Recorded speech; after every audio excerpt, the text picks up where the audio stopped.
Yan. Okay. So, let's start with a sample. Halimbawa, gagawa tayo ng rectangular beam muna tayo para simple tayo. So, let's say this is a 12 by 12. Dapat pala square.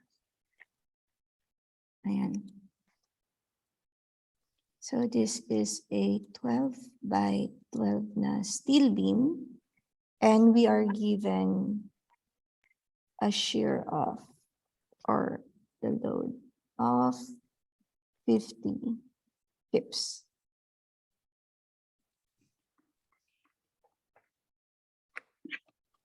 Okay. And yung shear stress natin is at the neutral axis. Ayan. Okay. So, pag kukunin natin, so meron na tayong V, this is given. Yung Q, pwede kang pumili, either above or below the neutral axis. So, either way, pareho lang siya. So, kasi square to, let's take the above the neutral axis. So, this would be your area. So, meron tayong Q is equal to A. That is your area times the moment arm. Yung moment arm naman is kung saan makikita yung center ng area na to at kung gaano siya kalayo sa neutral axis. Okay. So that would be your X. Ayan. So yung area natin dito is kalahati ng ating beam. So if this is 12, then our height is 6. And our base would be 12. Ayan. So area now is 12 times 6. So ilan yung area natin?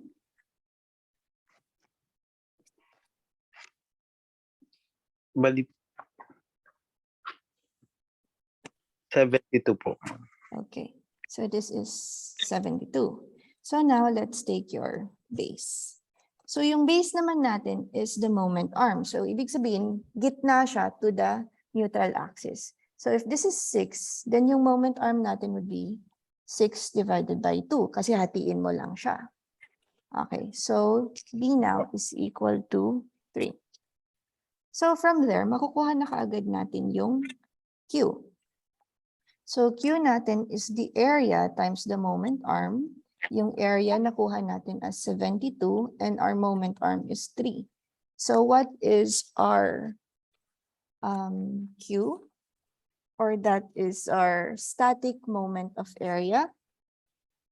216 po. 216.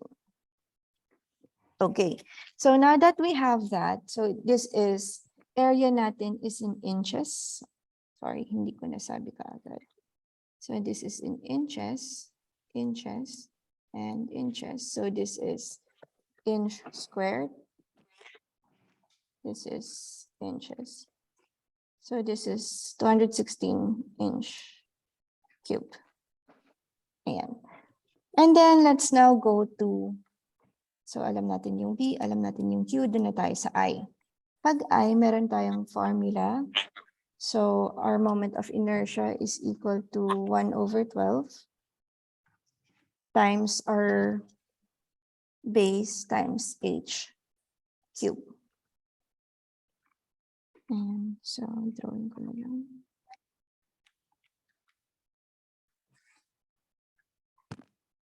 Okay.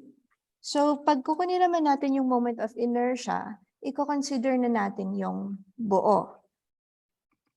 Okay, kasi yung buong to yung nagre-resist. So that would now be 1 over 12.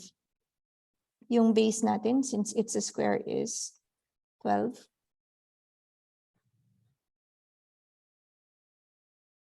Times yung height natin, which is also 12. So i-cube natin yan. Ilan yung moment of inertia natin?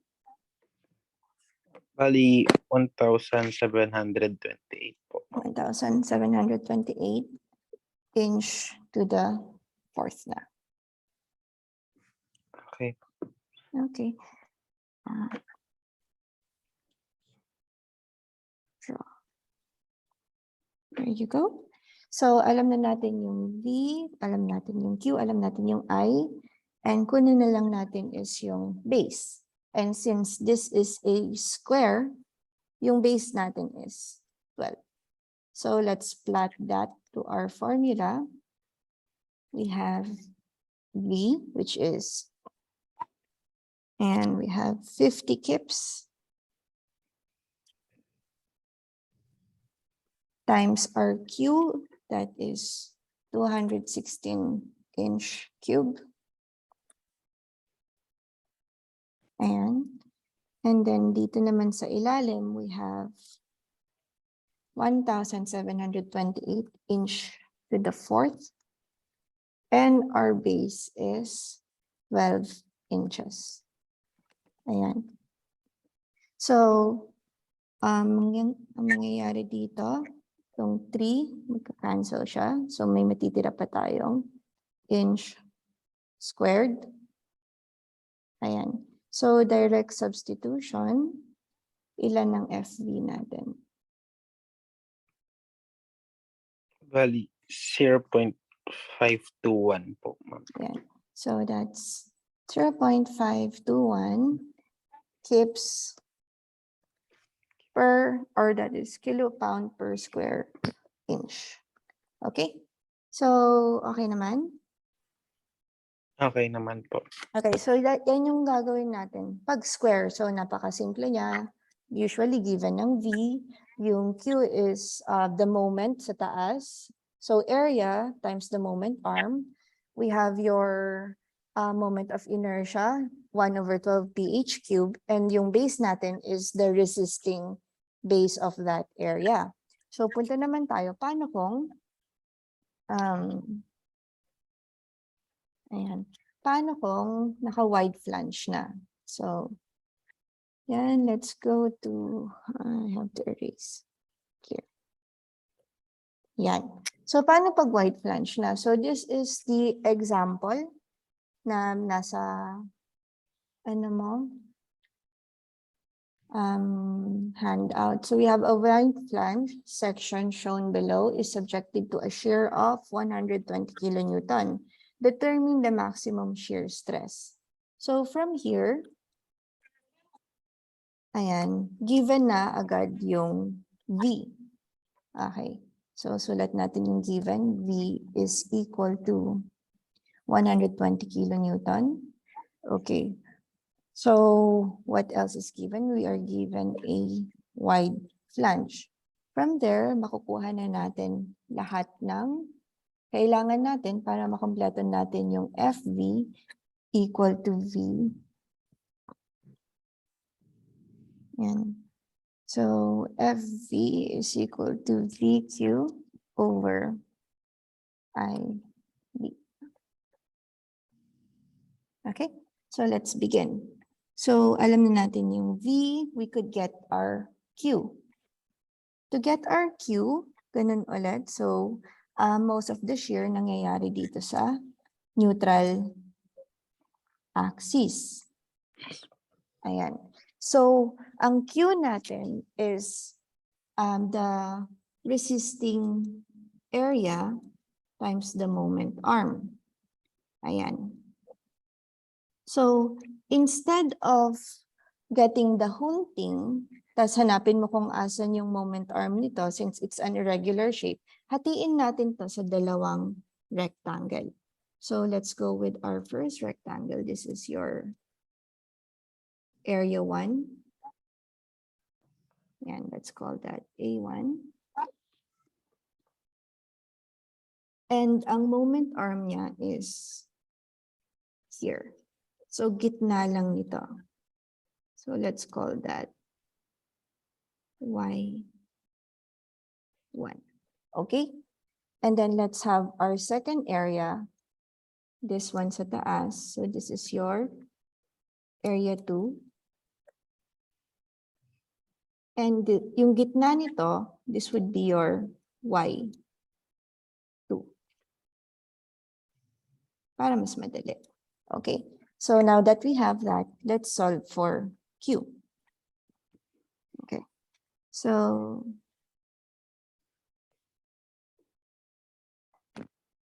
Q now would be equal to our area 1 times the moment arm, yun yung Y1. Plus yung area 2, yung sa taas naman, times yung moment arm niya na Y2. Okay. So to solve for area 1, let's color this red.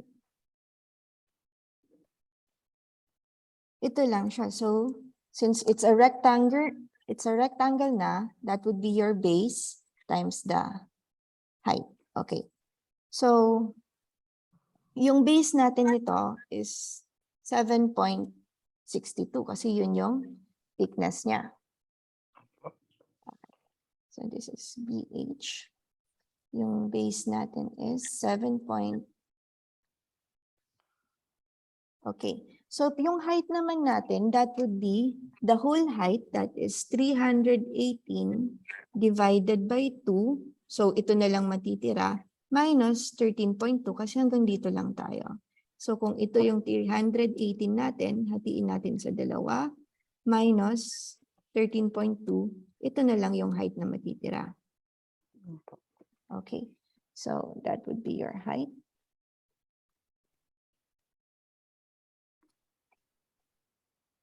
So H natin, Bali, 145.8 po. yan, times 145.8. So, yan yung area 1. And then, yung Y1 natin ay yung kalahati lang nitong 145.8. Kasi gitna siya. Okay. Ayan. And then, let's now go to area 2. Ayan. Area 2, base times height ulit. So, mas madali na to kasi wala na tayong ibang i-compute. Equal lang siya sa base natin, which is this one, 167, times our height of 13.2. Ayan. So, yung height naman itong, yung Y2 natin dito, yan, is this height, which is 145.8, plus yung kalahati ng 13.2. Okay? Kasi or itong buo minus divided by 2 minus 13.2. So ganun din yung makukuha natin. So let's just go with this. So this is sorry. Kunin muna natin what is 1/2 of that is 318 divided by 2 para makuha natin yung kalahati minus itong kalahati ng 13.2 para makuha natin ito. Tama? So, ilan yung Y natin? Bali, 152.4 po, ma'am. Ayan. 152.4. Ayan. So, makukuha na natin there yung value of Q. So, again, we have Q is the area na nag-resist times the moment arm. You have area 1 that is, ilan yung area 1 natin? 172 times 145.8 times 7.62, ilan to? Bali. 1,110.996 po. Okay, and then let's also solve for area 2. 767 times 13.2. Bali po, 2,204.4 po. Yan. Okay. So we'll have all our values for Q. This would now be equal to area 1, 1110.996 times Y1, 145.8 plus area 2, that's 2204.4 times Y2 na 152.4. Ayan. So ano ang value ng Q?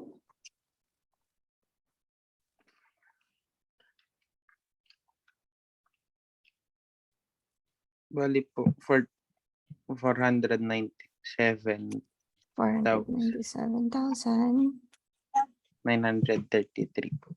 933 po. 777 po. 777. 104. Okay.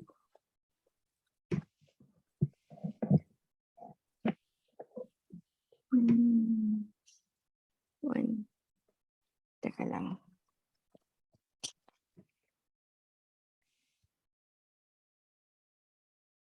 Thirteen. 318.35. 2159 minus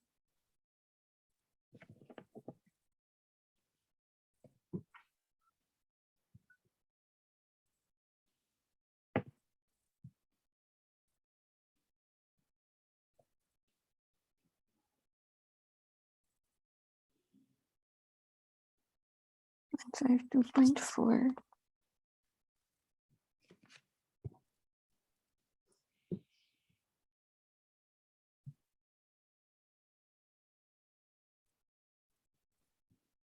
Okay.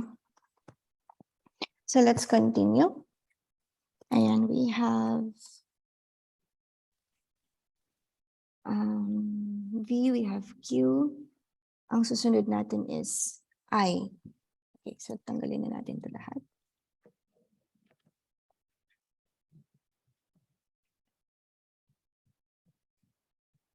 So if we get I naman, instead of finding the inertia or yun, of the whole thing, ang gawin na lang natin is one big square minus the small ones para hindi tayo mahirapan. Okay? Okay po. So the moment of inertia of the big one, we have I ng malaking square is, let's just call that I big. That would be 1/12 times BH cubed. So that is 1/12 times, base natin is 167, times yung height natin na 318,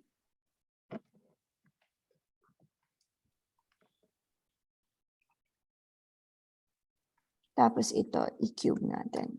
So ilan yung malaking inertia? Bali po, ano,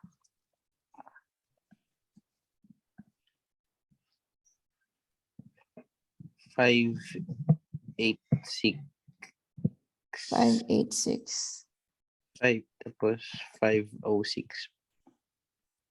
586,506.67. 67.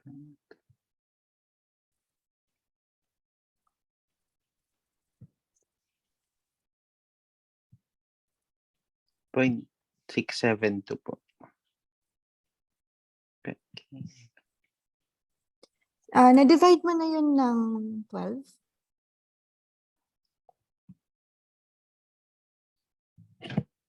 Ulitin ko po, ma'am. Okay. So that's 318 cube times 167 divided by 12.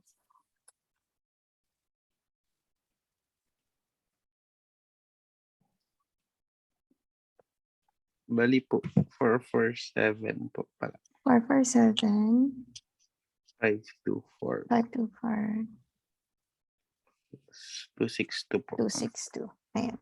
So, it just looks big, pero we'll get there. So, this is in naka-millimeter kasi tayo na. Yes.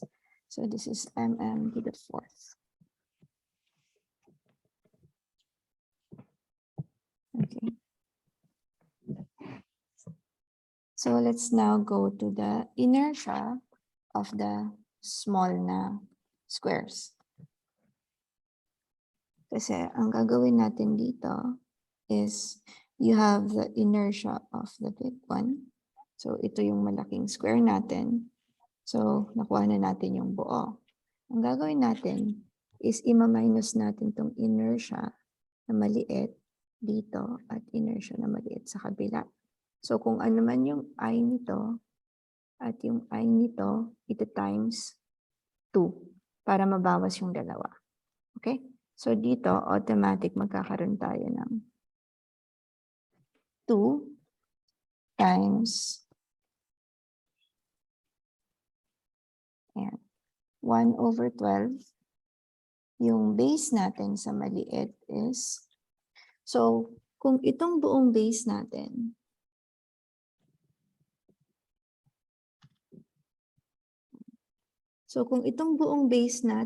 is 167, ima-minus natin itong 7.62. 7.62 para matanggal to. So that is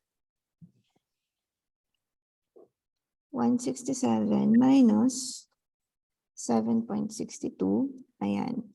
Tapos yung sagot nito, hatiin natin sa dalawa. So divided by 2.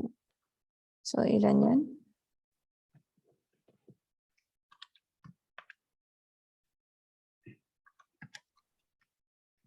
Bali po, 159.38 po.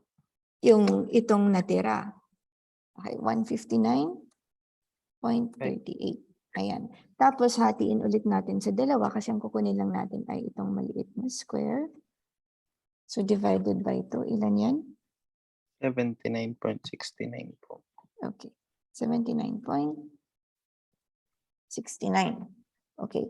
And that is the base of the small one. So this is 79.69. Yan. Times h cube. So yung h cube natin is 318, itong buong to, minus yung dalawang web niya, which is, wait, I think this is the flange. This is 13.12 minus 13.12. So yung h natin here would be equal to 318 minus dalawa yung ating flange. So that is 2 times 13.2. Ayan. So ilan yung h? Bali po, 291.6 po. 291.6. So, yun yung ilalagay natin dito, 291.6, tapos ito yung i-cube natin. Okay? So, ano yung inertia ng small rectangle?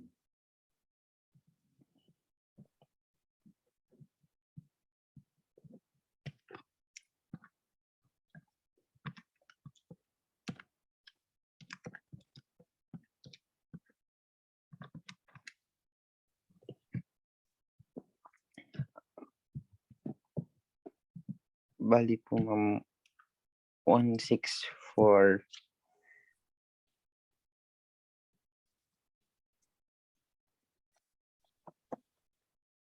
Teka.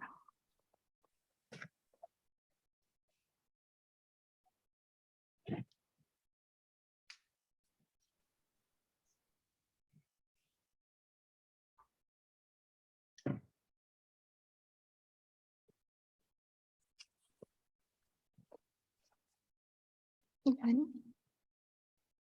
Bali po, 164. 164, 658, 658, 873 po. 873. Ah. Pinag-minus mo na to, hindi pa. Ay, ano po yun, ma'am? Hmm. Teka daw. But Ay, hindi ko pa na times 2 po. teka, hindi ko matanggal tong calculator. Bali, hindi ko pa pala na times 2 yung Sige, sige. So, let's clear this.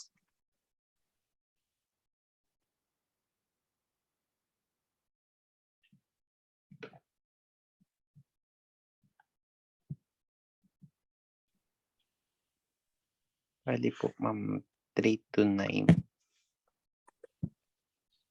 317, 746. 746. Okay.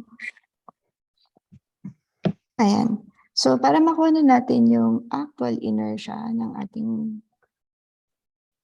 I-beam, that would be the big one minus the small one. So, that is 447, 524, 262 minus 329, 317, 746.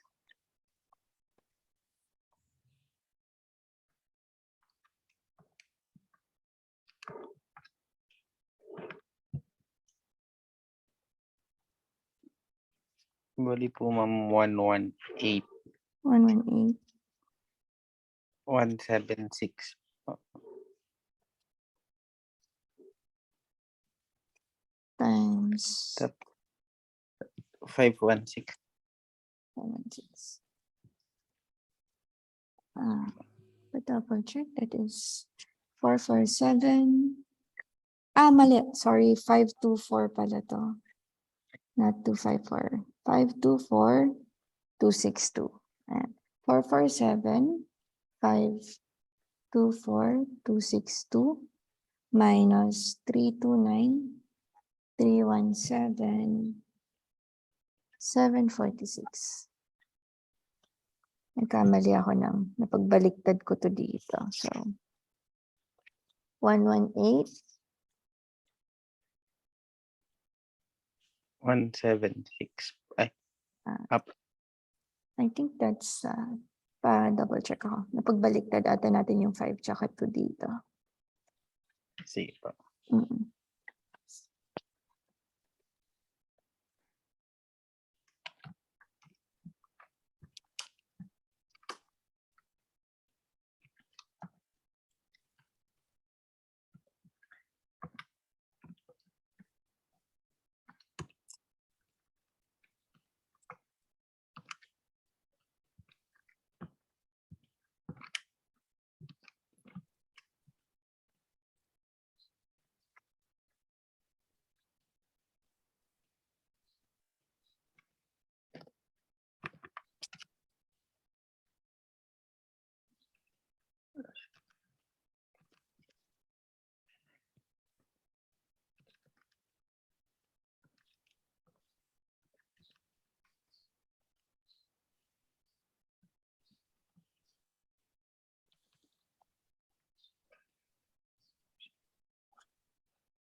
$206 po.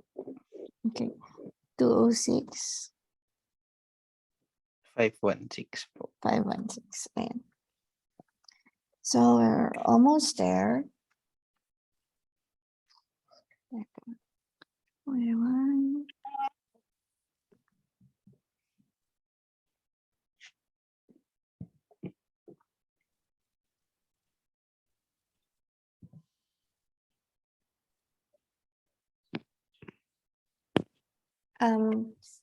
Let's have a correction for Y1. That would be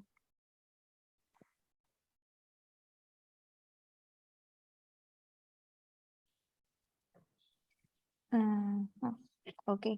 So, ayusin lang natin to. Let's go to this part. Itong A1 and Y1. So, balikan natin itong A1 natin is this area. Okay? So, BH natin is correct. Pero, ang moment arm natin is gitna niya. Here.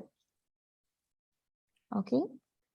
Okay po. So, this should be our Y1. Ayan. Therefore, if this is 318, ayan. So, itong buong to, ang kalahati niya ay 318 divided by 2. So, that is 159. And then, para makuha natin yung gitna, so ito na yung Y1 natin, that is 59 divided by 2. So, supposed to be, our Y1 here is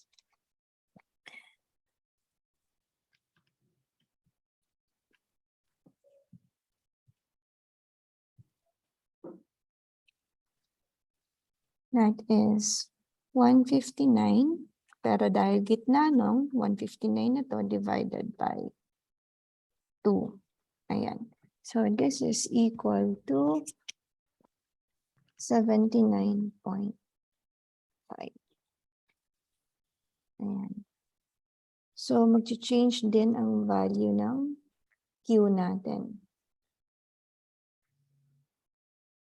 So, our Q here would be A1, that is 1110.996 times Y1, that is 79.5 area times the moment arm. Ayan. Plus area 2, 2204.4 times the moment arm, that is 152.4. Ayan. So, what is the value of Q?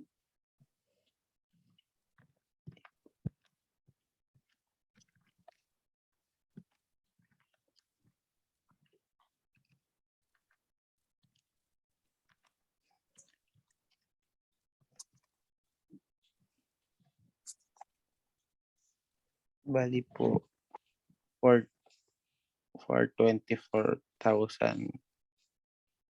424,000. Opo. 274 po. 274. 742 7. po. Okay.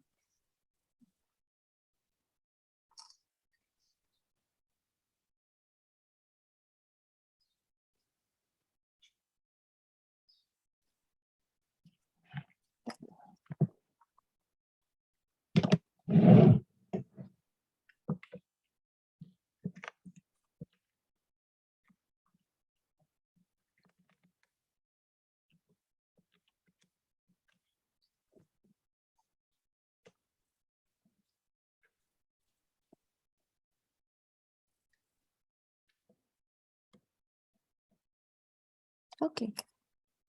So let's now go to solving for F.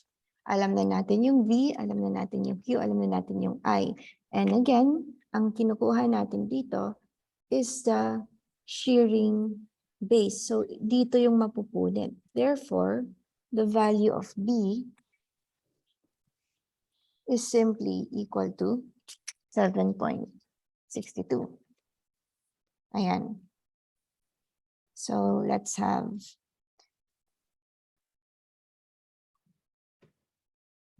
yan.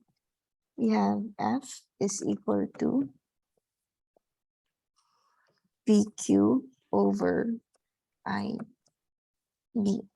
The value of V is 120 kilonewton. So in 1 kilonewton, we have 1,000 newton. So para lahat to maging newton millimeter, i-convert natin siya. So this is times 1,000. So yung 120 kilonewton, that's equivalent to 120,000 newtons. Ayan. Times the value of Q. So that is 42474. 424274.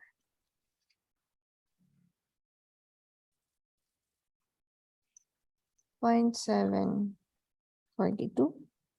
Yan. Divided by the value of I. So ito naman Q, this is area, so square millimeter times the moment arm millimeter. So this is cube. Yan. And then divided by IB. So that is 118,206,516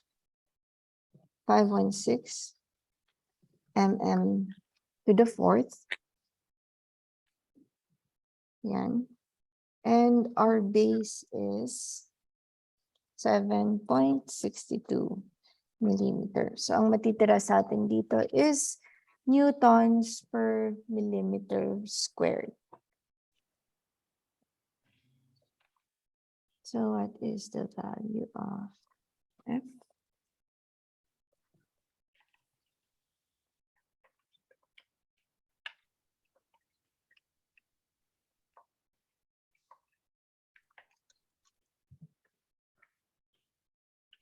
Bali po, 56 point.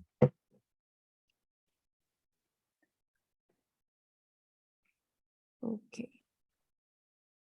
Oh, wait. Again, we have a correction dito sa Y1. I'm so sorry. So, 59, kasama yung 13.2 dito, di ba? This one. So, pag 159 na buo, ima-minus mo pa yung 13.2 para matira lang ito. Yan. So, sorry. Let's fix this para maayos natin before we move on. This is text. Yan. So, Y1 natin is yung kalahating to, the 159, minus the thickness of our flange. So, this is 159 minus 13.2. So, pag minus mo yan, ito na yung matitira. Yun yung i-divide natin sa 2. Okay? Okay. So, this should be 72.9. Pa-check? Okay naman po. 72. Yan, okay. So, from there, magbabago yung value ng Q natin. So, let's remove this and let's go to this. So, yung Q1 natin is 1110.996 multiplied by 72.9 plus 2204.4 times 152.4. Ayan. So the actual value of our Q here would be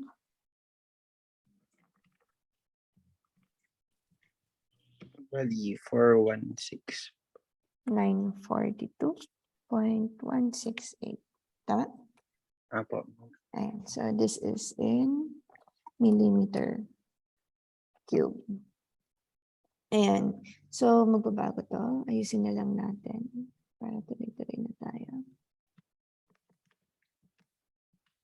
So the value of F, again, so V, that is 120,000.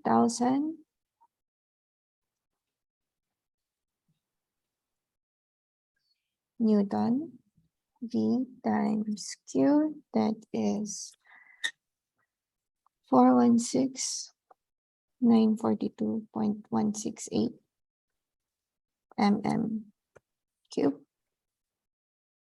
Tapos itong buong to, i-divide natin ng IB, that is 118 206,516 mm to the fourth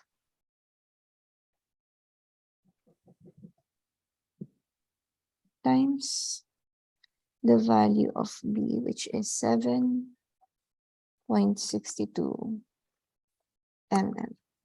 Okay.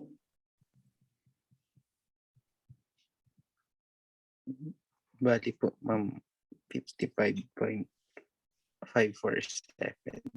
547 Newton per millimeter squared, or that is also equivalent to 55.547 megapascal. Okay? Okay po. So, medyo gets naman. I'm sorry about Y1. Nakailang changes tayo. Okay. So, let us move forward to our next one. Clear natin to. Ayan. So, you have a wide flange section is subjected to shear. So, tapos na natin yung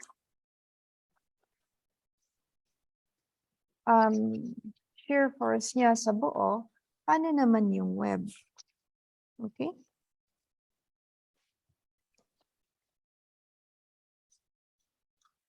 Teka, hanapin ko lang.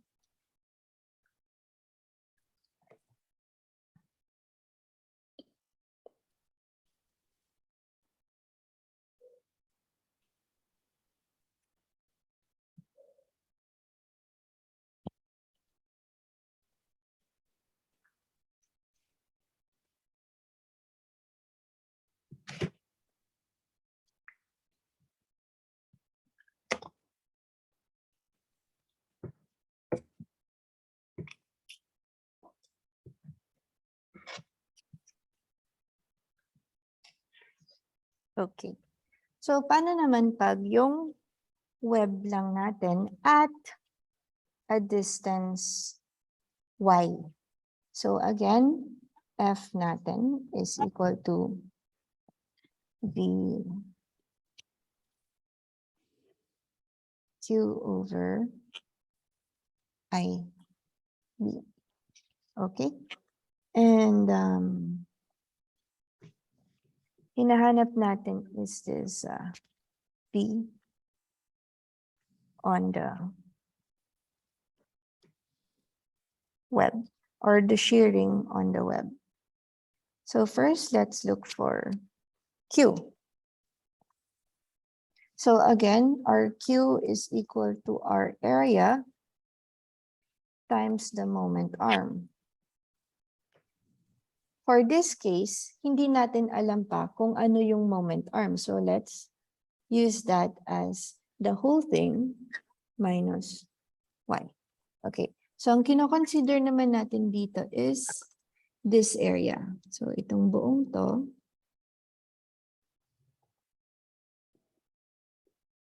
hanggang dito lang. Ayan. So ang mangyayari, magkakaroon tayo ng area 1, which is itong maliit.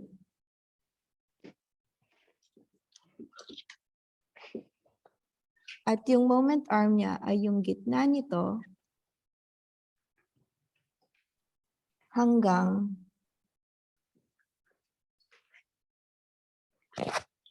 dito sa neutral axis. Okay?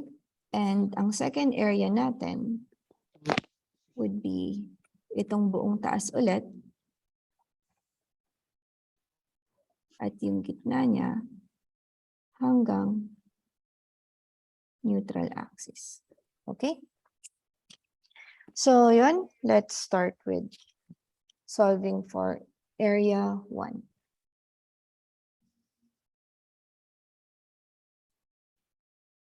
Let's color this red.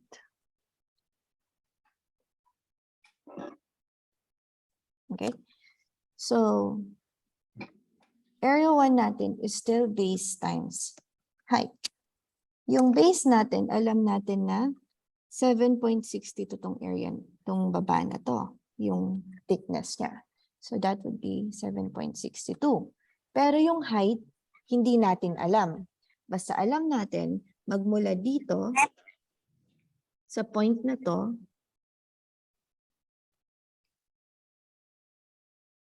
magmula dito hanggang dito. So this is our H. So pag kinuha natin tong buo, ilan yung nakuha natin dito? That would be 159, tama? Yung kalahati, that's 318 divided by 2. So this is 159. Tapos, i-minus natin tong 13.2, ito na lang yung matitira. Yan. So 159 minus 13.2. Meron pa tayong 145.8. Yan. So, itong buong to, 145.8.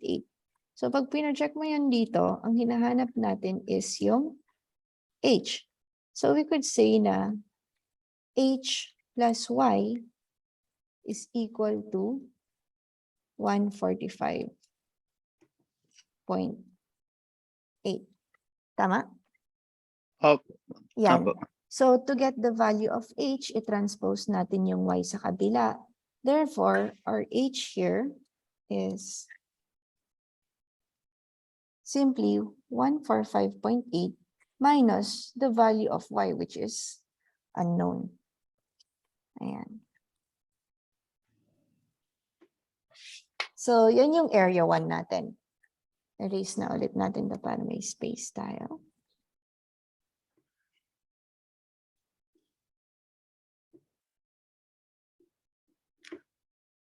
Yan. Okay. And now we need to get the moment arm naman, which is our Y1. Yan. So yung Y1 natin dito would be from here, kalahati ng H na to. So, ito siya, di ba? So this is H over 2 plus Y1 para ito na yung buong moment arm. Gets? Opo. Get. Ayan, ayan. So let's remove this.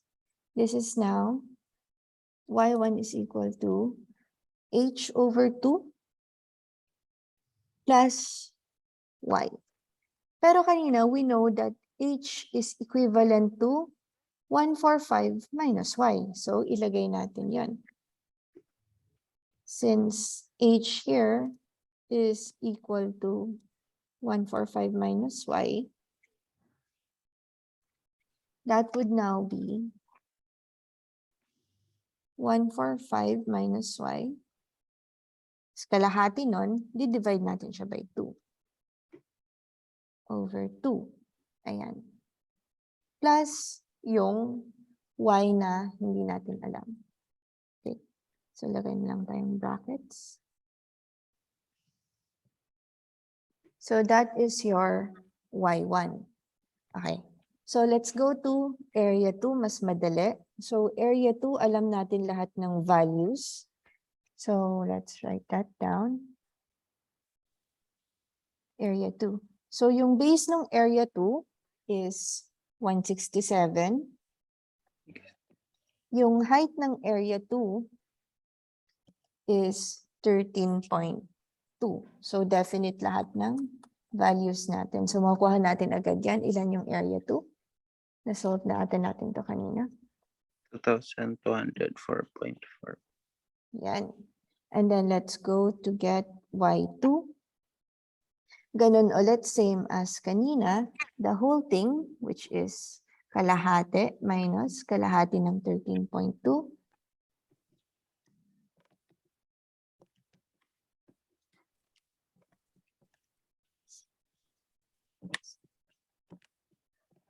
So, if this is 145 yung hanggang dito, plus 13.2 over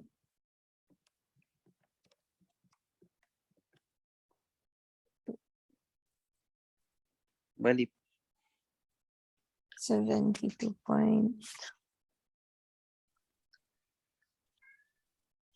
Ilan yan? 145.8 plus 13.2 over 2.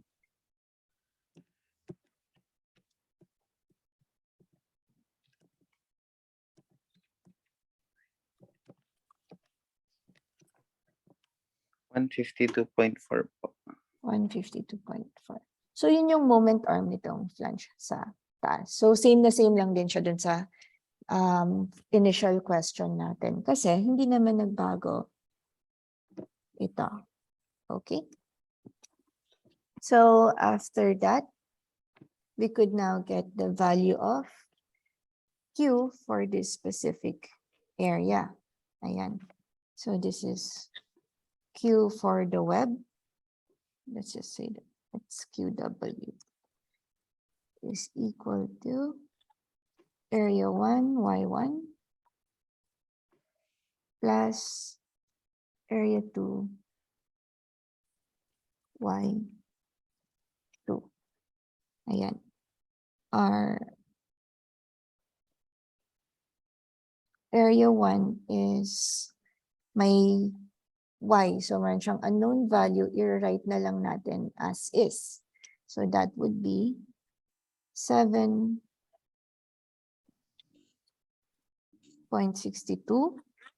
times the moment R, times the value of H. That's 145.8 minus Y. Ayan. Times the value of Y1. So that would be 1. Y dapat to.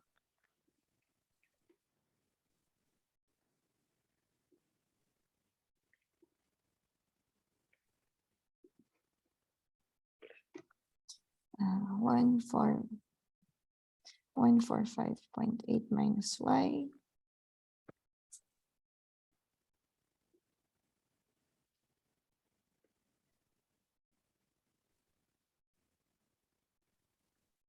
Over 2 plus Y. Ayan. So let's write that here.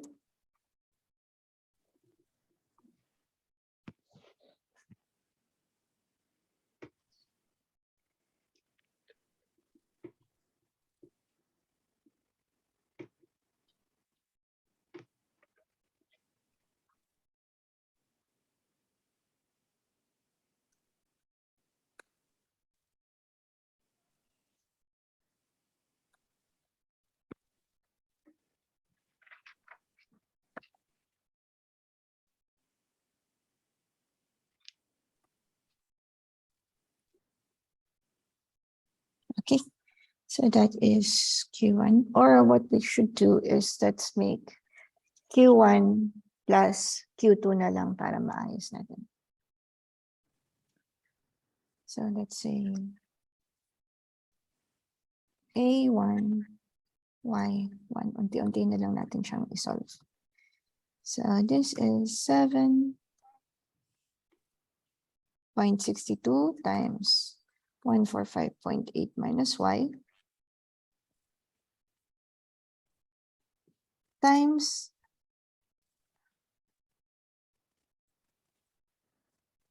145.8 minus Y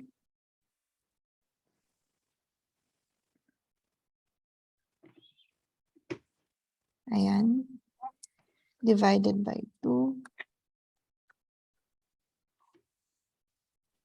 plus Y. Okay, so ito still in variable form. Let's get A2, Y2.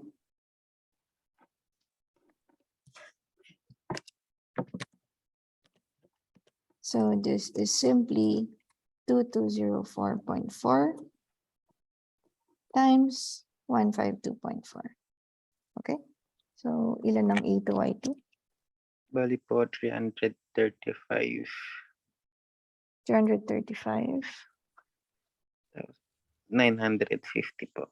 950.56. 56 po. Okay. So that is A2, Y2.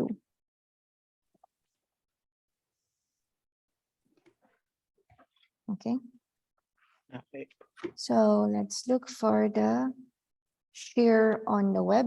So V on the web. So itong area lang, yung kung ano lang yung binubuhat nitong area na to sa taas.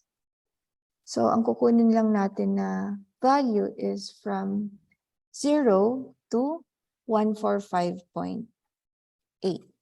Okay. Kaya mag-i-integrate naman tayo. Pero since this is directly to your tawag dito, this is direct to your calculator, magpa-plot na lang tayo ng values. So our V here would be equal to, yan. So this is still V.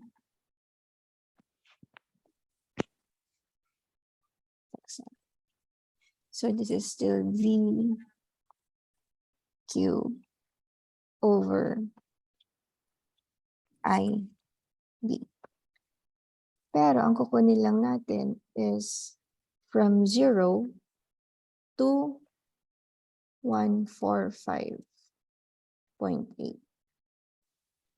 So asan tong 145.8 natin? That would be from the 0 or neutral axis to this area. So this is 145.8. So ito lang yung chine-check kasi natin. Okay? So Okay. yung V natin dito is still 120 kilonewton. This is the value of B, this one. So kaya ang sulat natin dito is 120 kilonewton. Let's convert that to newtons. That's 120,000 Newton times the value of Q. So itong nakuha natin, i-plot natin naman dito. So yung Q natin kanina, that would be A1Y1. So yung A1Y1 natin is 762.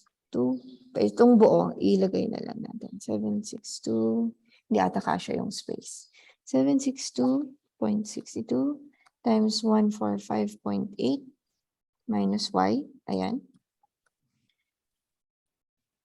Times the moment arm. Now 145.8 minus Y over 2. So buong yan divided by 2. Yan. Plus the value of Y. So plot natin lahat yan. Ayan. So Q pa lang to. Plus A2, Y2. Which is 335950.56. Divided by yan, the value of I and okay? So pag kukunin mo yung I, again, it's either above or below our neutral axis. And I think kanina na-solve na natin yung I, no? Ano yung I natin in the previous? Kasi magkasunod lang to. Bali po, 118. Ayan. So, over 118, 206 po. 206, 516. 513. This is in mm cube. Times the value of the base. So, yung base natin, since ito lang yung tinitingnan natin na area, ang base natin is 7.62. So, yung totoong itsura ng equation natin would be the shear for the web would be equal to, so integrate natin, that is from 0, from the neutral axis to 145.8, which is from here to here down. Okay? And that is, lagay natin yung buong formula dito. V, 120,000. Yan. Times Q.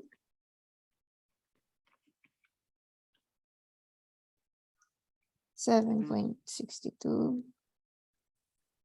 times 145.8 minus Y. And times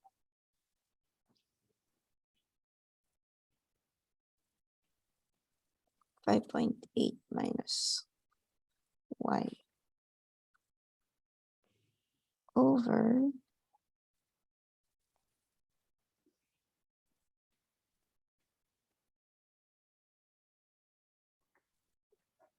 over 2. Yan. Plus Y.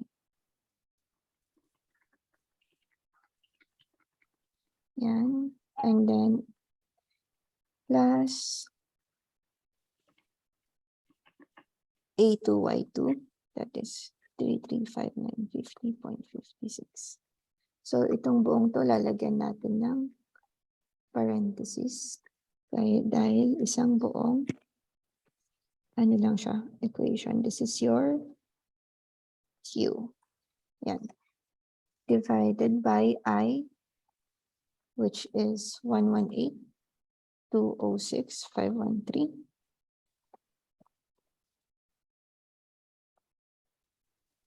Multiplied by the value of B, so times 7.62. Okay. So yan, direct mo na sa calculator. Hindi mo na kailangang i-simplify para hindi ka na mahirapan kasi pag minsan kakasimplify natin, may na-omit tayong mga numbers.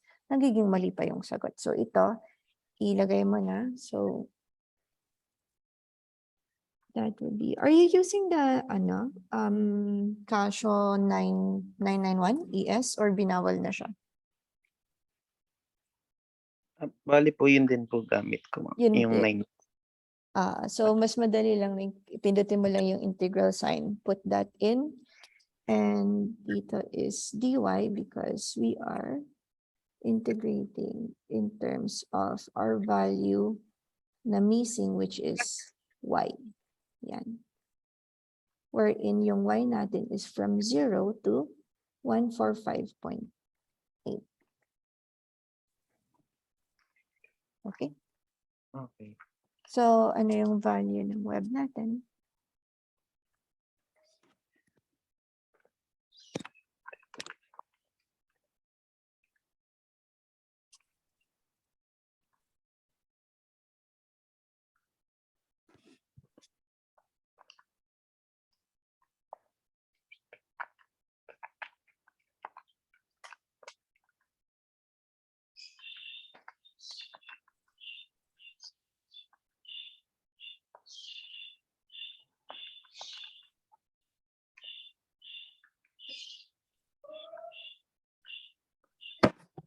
Bali po, ma'am.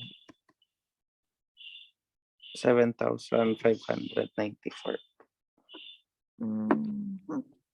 Wait, I forgot something. So, meron pa tayo ditong for FB kasi. If we're going to integrate, i-multiply pa natin to ng the thickness. So, meron pa tayo ditong times. Clear natin to. Oh no.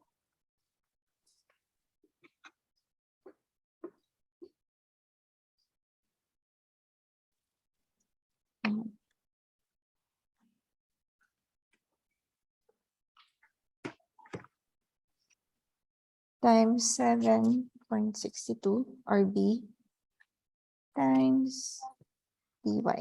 Since the formula should be f for the v of the web is equal to integral of fv, which is itong kinukuha natin, times b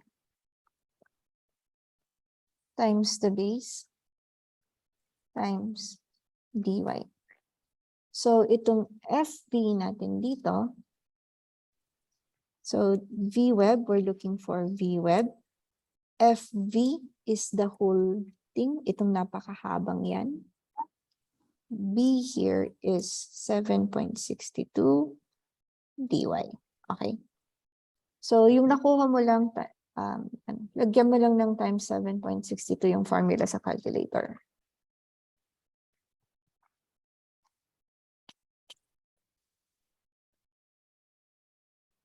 Bali po, ma'am, 57,868.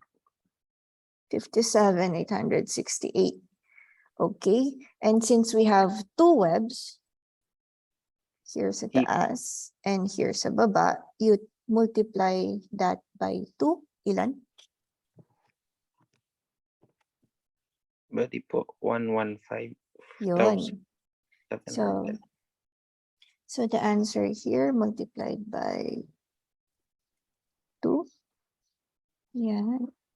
So you will get 115, 430. Tama, 400.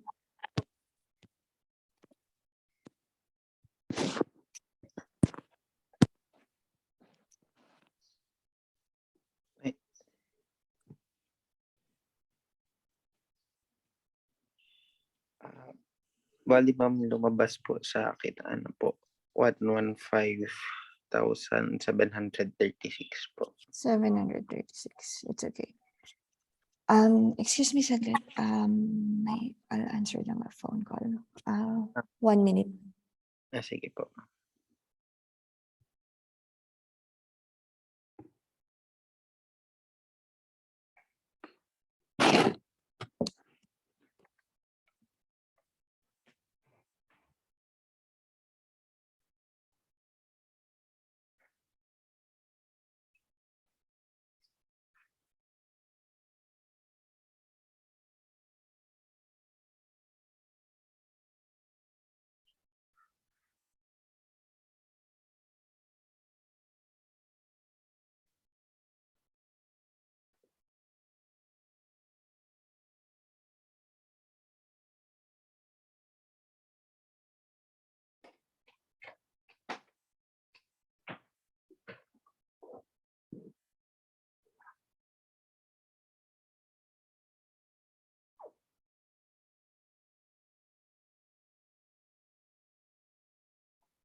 Hello, sorry about that on call kasi.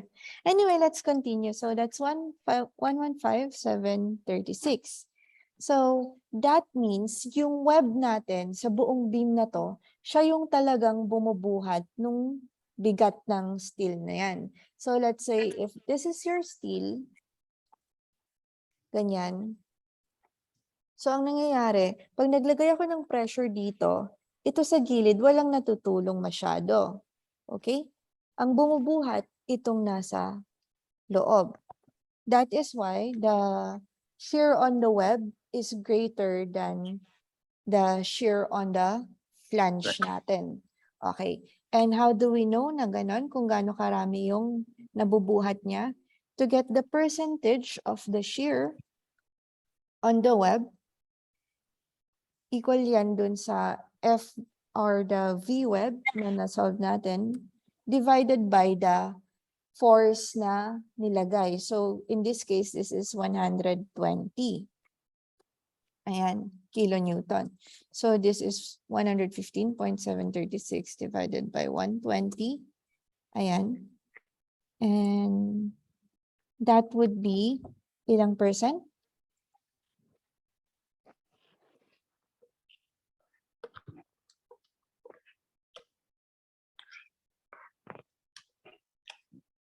Bali po 0.964%. 0.964. So that would be 0.964 para maging percentage siya times 100%. Magiging equal siya sa 96.4%.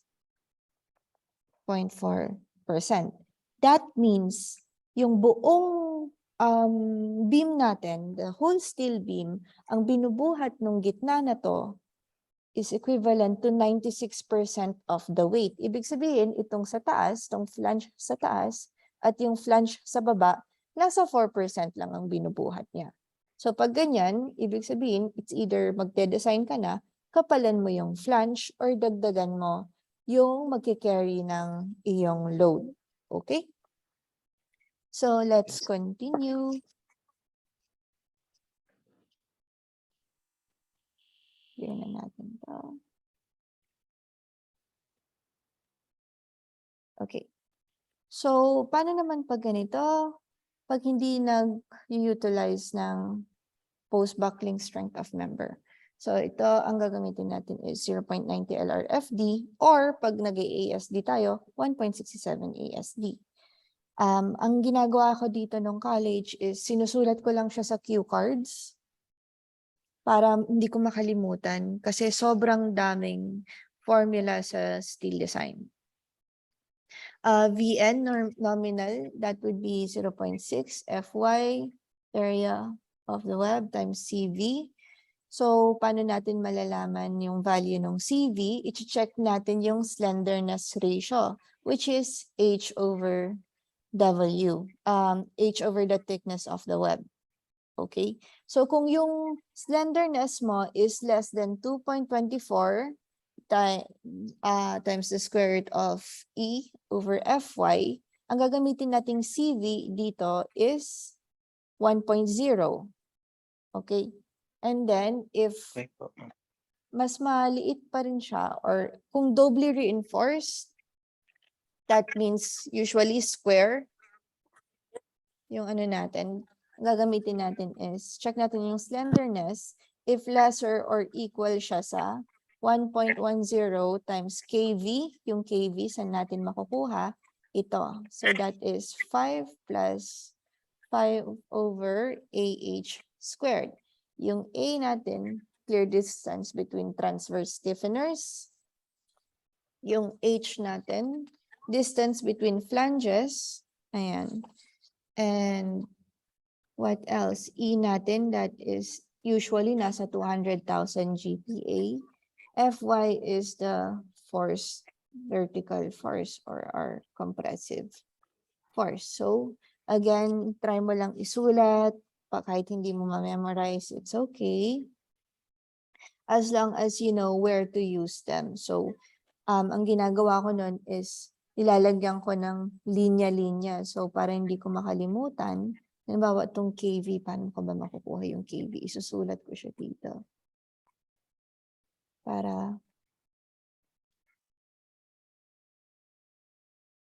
Para pag hinanap ko siya, ano ba tong K na to? May kita ko, ito pwede ko siyang isolve gamit yung ibang given.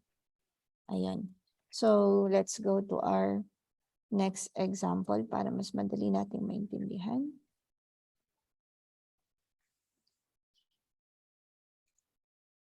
Okay, there's more. So, ito, if less than, yung slenderness natin is less than 1.10 K over EFY. So, pag same dito, kung ito yung nakuha mo, ang gagamitin mong CV ay 1.0 to get your VN, kasi times CV talaga to, para hindi mo makalimutan. Times, draw. There you go. Times CV, pero since CV is equal to 1.0, negligible na siya kasi any number multiplied to 1 is the number itself. Pero pag hindi, if less than or equal lang siya, pero pag mas malaki siya, gagamit na tayo ng CV. Ayan. So that is for your nominal share. Okay, next. Ayan. So tingnan na natin yung given. Meron tayong W16 by 100. Tanong ko lang, meron bang binigay sa inyong table para dito? Wala po, ma'am. Pero What? magtingin na lang daw po kami ng still manual daw. Sabi. Yes, kasi natatandaan ko kami noon, meron kaming makapal na book. Tapos sa likod niya, andun lahat ng W20, W16, lahat ng flanges, tas andito lahat ng D, BF, WTF, tsaka K. So if you're having a difficult time looking for one, I could help you look kasi wala rin akong copy as of now. Pero for now, let's use the given. Pero usually, binibigay naman siya. Even in the board exams, binibigay din siya. Okay? So, let's check all of our given. Meron kang W16 by 100. Okay, so from there, makukuha natin yung yung BF natin. So, BF natin is the width of our flange. Yung D is the whole depth niya. Ayan. Yung TW, that is the thickness of your web. So yung web natin yung gitna, yung flange natin yung sa tuktok. TF, thickness of the flange dito sa taas. And the K, ano ulit yung meaning ng K natin? Let's go back. K. Ayan, it's a multiplier usually. There. Okay. K here naman is pag merong radius. So pag minsan kasi, di ba usually puro square lang yung ating mga ganyan. So pag ganyan, wala tayong value of K. Pero since in the real world, nagkakaroon tayo dito ng parang circular connection. So yung K natin, kung saan tumitigil tong bend na to hanggang sa dulo ng ating flange. So that is the value of your K. Okay, so let's continue. We have a W16 by 100 is subjected to an ultimate vertical shear of 650. So vertical shear, that means along the y-axis, that would now be your Fy. Determine the utilization ratio for LRFB. It uses A36 steel. So pag A36, ang E natin there is 200,000. So laging given yan. So if you're using, note na dito, if you're using A36, so this is a property of steel. Ayan, ang E natin dito is, I think this is the modulus of elasticity. That's 200,000 GPa from what I remember. So, yan. So, kahit hindi siya given, basta sinabing A36, automatic E is equal to 200,000. Okay. Fy 248.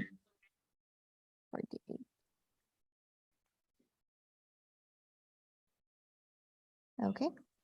So, oh yeah, Fy for A36 steel is also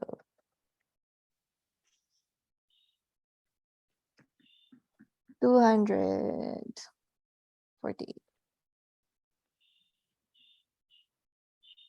Yan. So that is the property of steel. Okay, so let's now go. We have for nominal share, we have Vn is equal to 0.6 Fy AW CV. Okay, so para malaman natin kung anong gagamitin natin, again, let's check for the slenderness ratio. So una natin is H all over TW. Okay. 400. H over TW. So alin dito yung H natin? So H is simply, sana yung pang drawing ko? The height of our web. So Okay. dito siya. So tandaan natin kanina, yung web natin, let's say, let's draw an I-beam. Teka lang. There. Let's draw an I-beam. So this is your flange. And this is another flange. Tapos ito dapat yung web mo. Kaya lang meron tayong curvature dito. So, dyan. And dyan. So yung talagang web mo lang dito is the rectangle from the end of that curve hanggang dito. Yan. So this is the value of your H. So kung yung buo natin here is 432 at meron kang value ng K dito. This is K. K. Yan. Para makuha natin yung H, that is simply the whole, which is 432 minus K nasa taas at K sa baba. So 2 times the value of K. Pero alam natin na K is given as 35.3. So mangyayari dito, that would now be H is equal to 432 minus 2 times 35.3. Okay? Okay. So ito lang talaga siya. Yan yung web natin. Okay?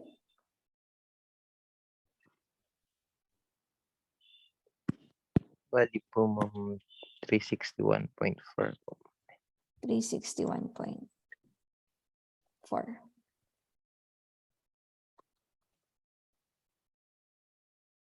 Okay. And let's erase this na. Oh, sobra. So let's remove this drawing para may space tayo. So that is the value of K. TW is the thickness of the web. So makukuha na natin yung slenderness ratio. So yung height natin is 361.4 divided by the thickness of the web, that is 14.9. Ano yung value ng slenderness natin?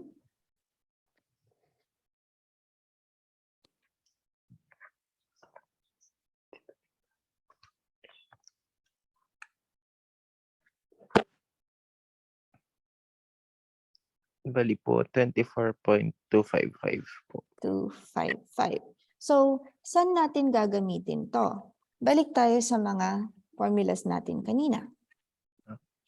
So, ito, i-check natin kung mas maliit or mas malaki siya sa 224 times the square root of E over Fy.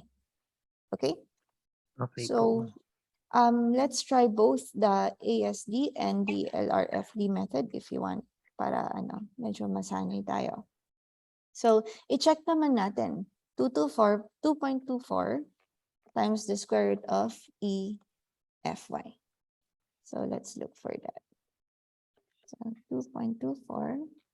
Paano ba yung sign nito ng square root?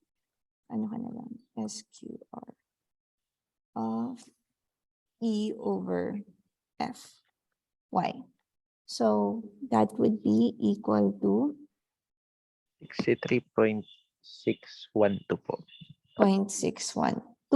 So check natin, is it smaller, bigger, or equal? It is Bigger. less than ang slenderness natin. Yeah. Yan. So check ulit natin, pag less than ang gagamitin, ito. So ang slenderness natin, 2.24, is less than the square root of 224. Ibig sabihin, CV natin is equal to 1.0. If we're going to get the LRFD method, ito times 1 lang natin. And if we're going to get the ASD method, ito times 1.5. Okay? Okay po, ma'am. So let's go back here. Ang VN natin, again, is 0.6 FY AW CV. Okay? So, now we know that FY is equal to 248. Paano naman yung AW natin? Okay. So, for the area of our web, itong buo lang ulit. Ayan. So, again, kanina nakuha na natin siya. That is, kasama na ang buo. So, this is base times height. Our base here is the thickness or the TW, 14.9. Times the height, so yung buong web naman natin, kasama na dito yung TF at yung K. So that is the value of D. So 432 siya. Ano yung value ng AW natin?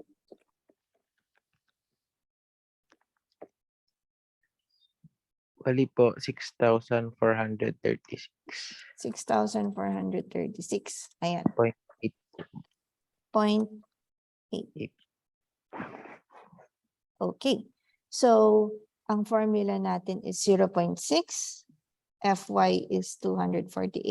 AW is 6,436.8. And the value of CV natin, since the slenderness is less than the square root of 2.24 times the square root of E over FY, the value of CV that we will use is equal to 1. Okay, so i-plot na natin. We have VN is equal to 1.0 times the LRF. Yan. So that's simply 1.0 times itong value ng VN, 0.6. FY natin is 248. Okay. AW natin is 6,436.8. And CV natin is also 1.0. Ayan. So, makuha na natin siya. Bali po, ma'am, 957,000. 7,795.00. 795. Or meron pa siya ang katuloy? 84.84 lang. 0.84 Newton. Or pag i-convert natin yan to kilonewton, divide natin by 1,000. So that is simply 957.795. So i-round up natin.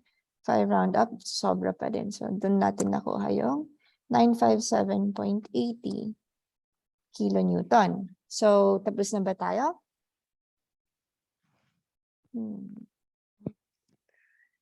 Hindi pa, because we're not looking for the nominal shear, we're looking for the utilization ratio. Ayan.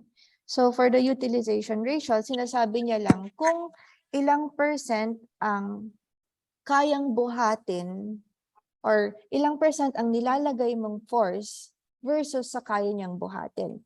If your utilization ratio is greater than 1, masisira yung steel natin. Kasi mas mabigat yung binubuhat niya kaysa sa capacity niya. So, dapat less than 1 lagi itong UR. So, ang UR natin is simply the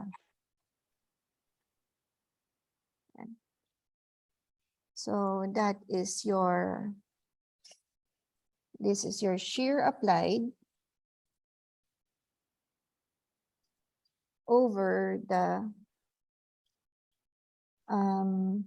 shear allowed. Shear allowed, ibig sabihin, naglagay na tayo ng mga multiplier from the ASD and LRFD to keep the to keep our design safe. So ang shear allowed natin is, or that is your VN nominal shear na may multiplier, that is 957.80. And ang shear applied natin is 600. 650. So from there, let's put that in. This is now equal to shear applied 650 kilonewton divided by shear allowed, that is 957.80 kilonewton. So ang UR natin is ilan? 0.679 po. 679. That means our design here is safe. Okay, so yun lang din. In the future, ganyan din gagawin natin pag magde-design tayo ng buildings or gagawa tayong structural analysis. I-check natin bawat column na gagamitin natin. Pag steel design, same, bawat column, mga I-beam. So pag nag-buckle siya or nag-greater than 1, mag-redesign tayo, papalitan natin ng mas malaking I-beam na naman, tapos babalik na naman to 0. Pero hindi mo na kailangan itong gawin naman because may staad na kayo? Wala pa po. Ayun. So pagkatapos nito, parang binibigay nila kasi tayo ng steel design para may background tayo kung saan nanggagaling yung mga formulas na ginagamit natin. And then afterwards, pagdating mo na sa site, since wala naman tayong time na isa-isahin bawat column, we have STAAD. So behind STAAD, ito yung principles na ginagawa ng software na yon. And then ang ending, sasabihin niya lang kung safe or unsafe. If may unsafe, i-check mo kung aling column yung unsafe, papalitan mo yung properties, papalitan mo yung design, and then i-run mo ulit hanggang safe lahat to make sure na yung building natin is hindi babagsak. Okay, so that is for utilization ratio. So dun mo gagamitin tong mga to. Nominal shear strength with tension field, yung mga kung DOB. Ito, gagamitin mo kung yung web mo dalawa. So ito kasi, single web lang siya. Itong, ibig sabihin, yung web nating iisa, dalawang flange. Pag double web, katulad ng dito, yan, for webs na doubly reinforced, ibig sabihin, di ba ito yung flange mo, 1, 2, single web, isa lang. Pag double web, ibig sabihin, dalawa yung nagbubuhat na force. So, dun mo lang gagamitin tong mga to. So, ito, usually, this is called the steel tubular. Makikita mo rin siya, usually ginagamit to naman pag hindi na kaya ng I-beam, so tubular steel na makapal. Or ginagamit pag maliliit yung gusto mong gamitin, tapos madami. So, yan. Okay, and then let's next naman natin.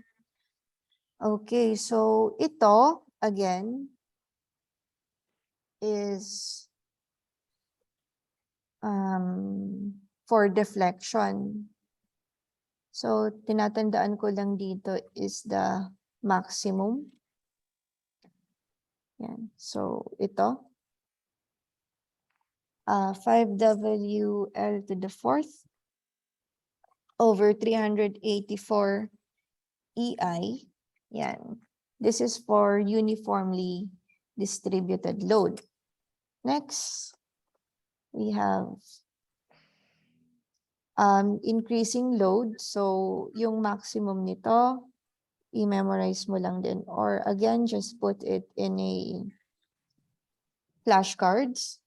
Okay po. Index cards para lang pag biglang kailangan, madali siyang hanapin. So, ito yung location niya ito yung maximum deflection and makikita mo siya at this 0.5574 times the length. Ayan. For simple beam na sa gitna, again, yung deflection natin kung saan pinakamadami. So, dito siya makikita.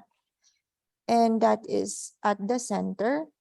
And this is WL cube over 60 EI. Yung L is the length, W is the uniformly increasing load. Next, pag ganito naman, konti-konti or kung saan lang siya, again, na-derive nyo na ata to the strength, no? So, to find that, saan na ba yan? This is the maximum deflection. Hindi siya nakalagay. Okay. And then for this, yung maximum deflection mo sa left, WX over 24 EI, A squared is yung location kung ilan siya, kung hanggang saan yung distributed load mo. L is the whole length of the span. And then X is where you could find your maximum or kung saan nagsi-zero yung shear and so on and so forth. So again, just write this down, make sure na madali siyang intindihan and kung saan siya madaling hanapin. Okay? So for simple beam, this is also important. Take note of this because we're going to use this lagi. That is for concentrated loads. This is PL cube over 48 EI. So this is PL cube over 48 EI. Yun lang yung pinakamadalas na ginagamit natin.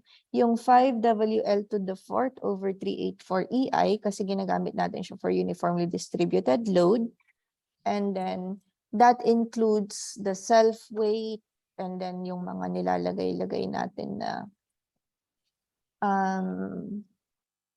yung mga cement na binubuhat niya, yung mga walls, that is usually uniformly distributed load. Point load, yung nilalagay natin na, halimbawa may machinery ka na kasing bigat ng 10 tons, tapos ilalagay mo sa isang beam, that is your point load. So, usually yan yung ginagamit natin sa actual, pero here then. So, let's go to your next example. Oh wait, there's more. So, concentrated load at any point. So, that is also PBX 6EI.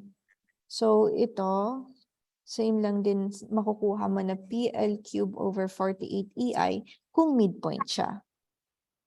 Kasi ito, same value ng B and your X. Wait, your A pala. Okay, and then two equally concentrated load. Again, you have PX over 6EI, 3LA minus A squared plus X squared. If yung X mo dito is less than your A. And then if X is greater, ito yung gagamitin mo. So P over A, P times A over 6EI times 3LX minus 3X squared minus A squared. Okay. So let's go naman to your next example.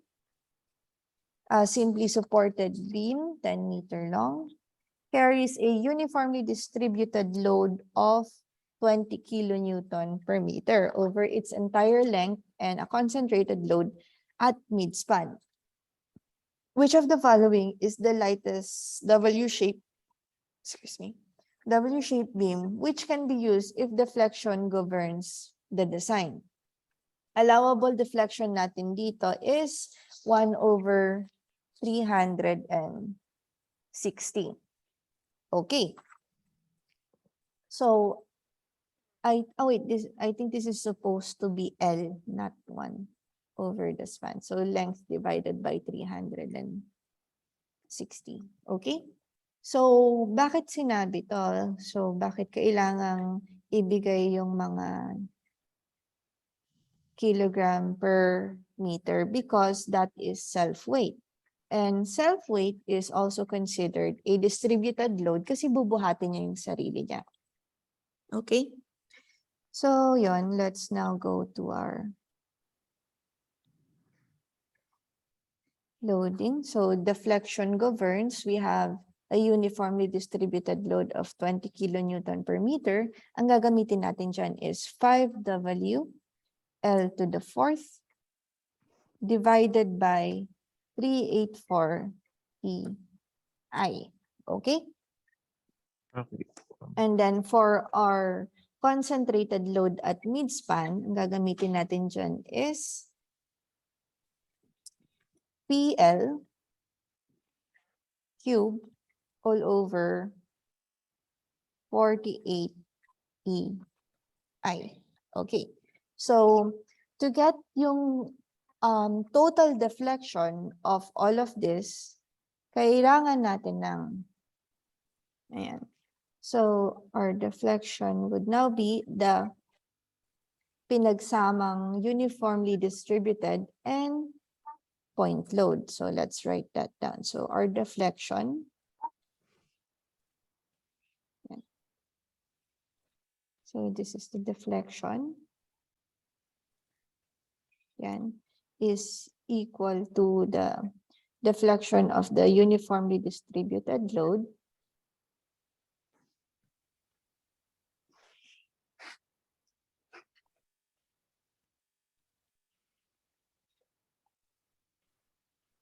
plus the deflection of the point load.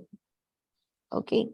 So ang uniformly distributed load natin is 20 kilonewton per meter and the self-weight. Tapos yung concentrated load natin is 4 kilonewton at midspan. Okay. So sulat na natin yung mga formula natin. That is 5WL to the fourth over 384 EI and PL cube over 48 EI. Let's consider the first one. We have a 530 by 109. The I-beam, yung I niya is equal to 667 times 10 raised to 6 m to the 4. That's inertia niya. And the S here is 2,480 times 10 raised to 3. Okay, so this would be your Q.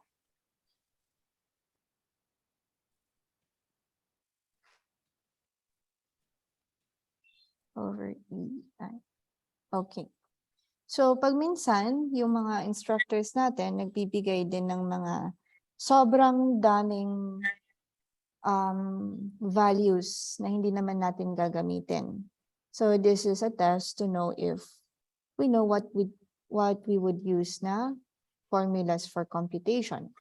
So since Sx is given, we can't really use those.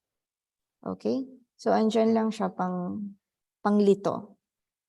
Because ang kailangan lang natin is WL, L natin is 10 meters, yung W natin is 20, and the self-weight, E natin is usually pag A36, 200,000 GPa, and yung inertia natin is given. Okay? So let's start with the W530 times 10 by 109.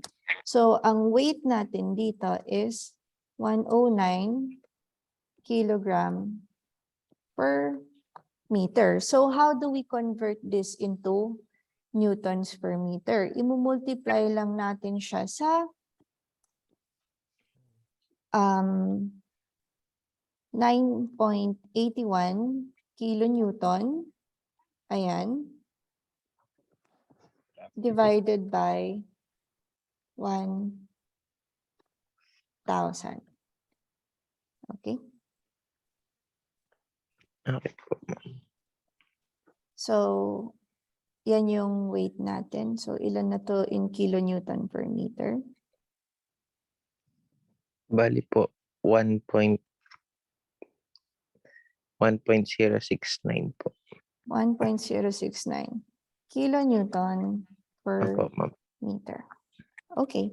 So, para makuha na natin yung total distributed uniformly distributed load.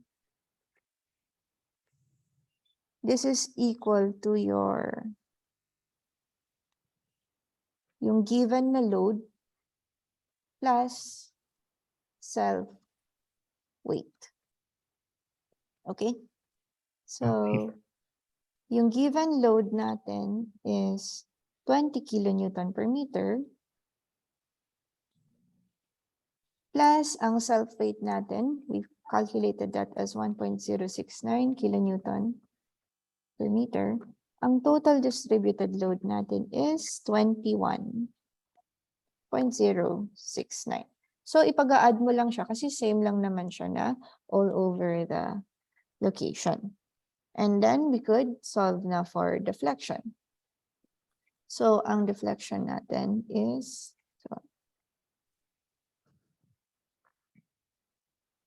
that is equal to 5.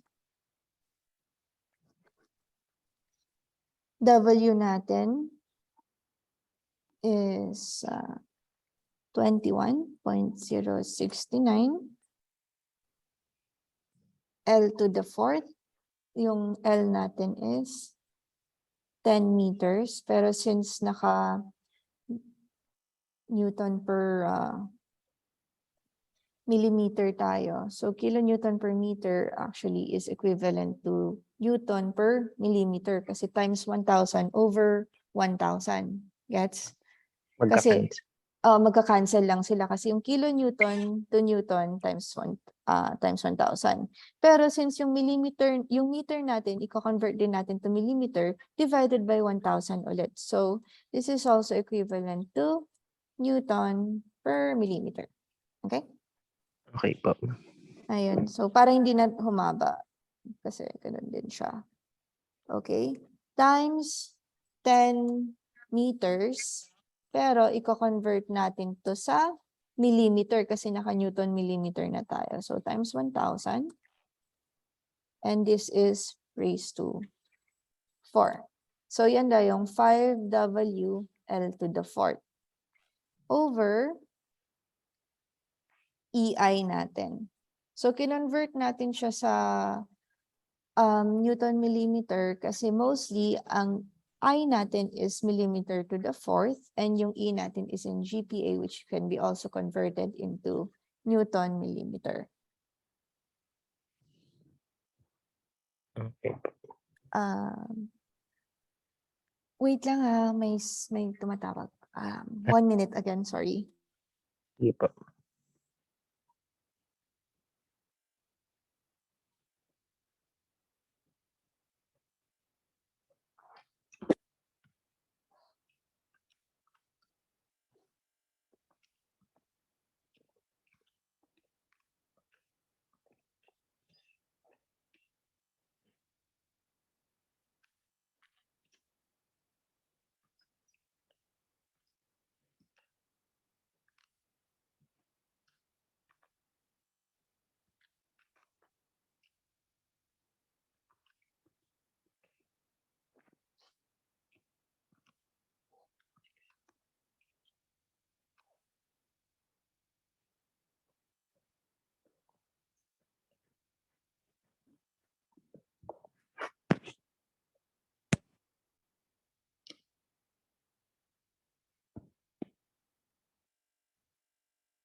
Okay, there you go. I'm so sorry. So again, 384, saan to nanggaling? That came from our formula. So as long as uniformly distributed load, that would be 384. The value of E, pag A36 steel, automatic, that is 200,000 gigapascal. And ang I natin is given as 667 times 10 raised to 6 mm to the 4th. So let's put that down. And nakukuha na agad natin yung deflection nitong A. So what is the value?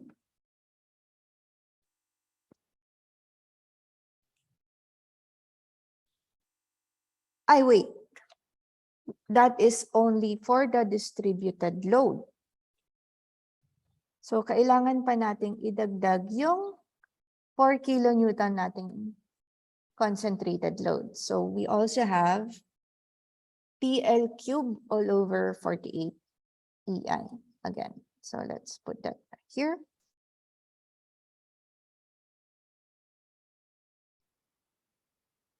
So, yung P natin is in kilonewton. Ito pwede nating i-convert. Ito times 1,000 naman na natin.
So po, ma'am. Okay. So, balik tayo. We have to put in the concentrated load also. So, this is P. So, yung P natin is 4 kilonewton. And then let us convert that into newtons. Kaya tayo magta-times ng 1,000. So, that's the first one. Yung L natin is 10,000. So, that is now the 10 meter, convert 2 millimeter times 1,000 also, raised to 3. Okay. And then PL cube all over 48. So kung tinanong kung saan galing, it came from a derived formula from our shear and moment diagram, considering deflection. We have your E, that is 200,000 times the value of I, that is 667 times 10 raised to 6. Okay, so we can now get the total value of deflection for the first given na this one 5,530 times by 109 na I-beam natin.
Bali po, ma'am, 21.19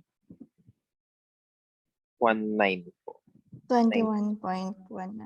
So, para hindi natin makalimutan, let's write that there para ma-clear natin tong area naman. Okay, so that is the deflection. Pag ang ginamit natin is the 530 by 109 na wide flange. Okay, so let's try naman itong isang iba pang W shape na beam. Okay, so let's clear this.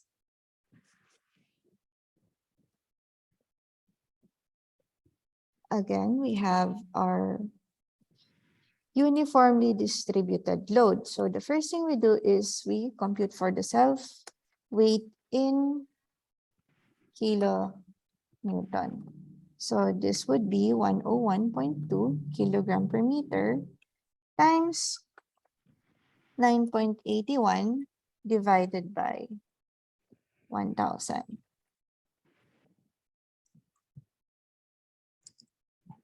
Okay. So, ilan to? Bali po, 0.993 po. 0.993 kilonewton per meter. Okay. So let's compute for the total distributed load.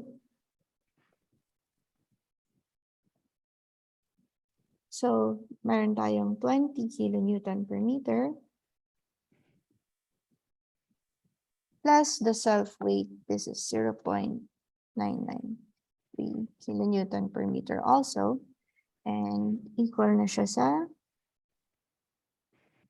20.993. Ayan. Okay. So after that, we could now get the deflection. Again, drawing. There we go. So for the deflection, this is now the deflection due to our uniformly distributed load plus the deflection due to our concentrated load. So lagay ko na yung mga linya dyan. Again, this is W, 5WL to the fourth. So 5, W natin is, itong nasolve natin na 20.993. Ayan. L natin is 10 meters times 1,000 para maging millimeters to the fourth. Okay.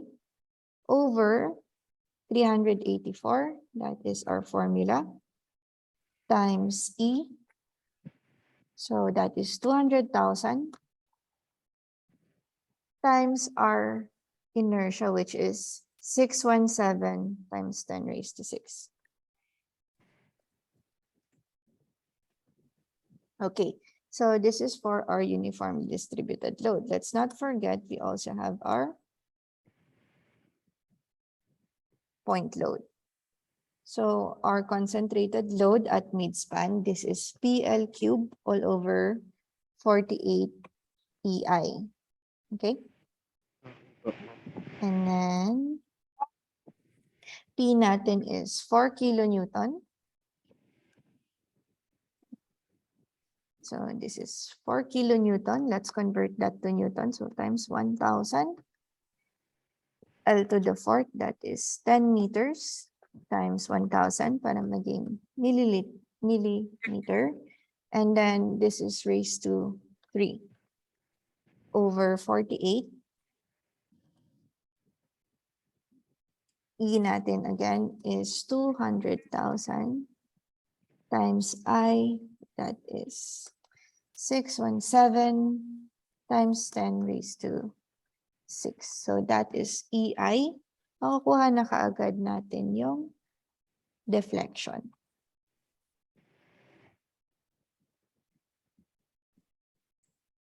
Bali po, ma'am, 22.82. 826. Okay, millimeter. So, tingnan natin kung alin yung mas safer. Is it 22 or 21? Ang tinitingnan kasi natin dito is deflection. Paano siya magsasag? So, kung ito yung beam natin, this is your beam 1 and this is your beam 2. Ayan, ibig sabihin, pag naglagay tayo ng uniformly distributed load dyan, tapos naglagay pa tayong point load sa gitna, syempre yung beam natin ay magsasag. So, sa first beam natin, ang isasag niya is 21 millimeter, 0.19. Ayan. Dito naman sa kabila is 22. Ayan. So, mas malaki yung nasag nitong pangalawa. This is 22.826. Okay? So that means we go with the lesser deflection. Kaya ang sagot dito, yung pinakamagaan or na mas maliit ang deflection, that would be the value of A. Kasi mas maliit yung na-form yung deflection given the same load. Okay? And then, I think this is my last slide. Oh, there's more. Sige. So let's do this.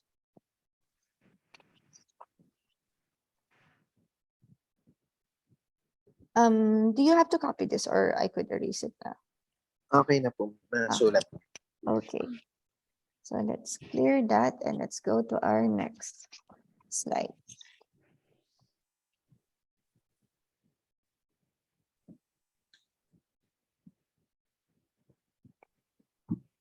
There is my notes.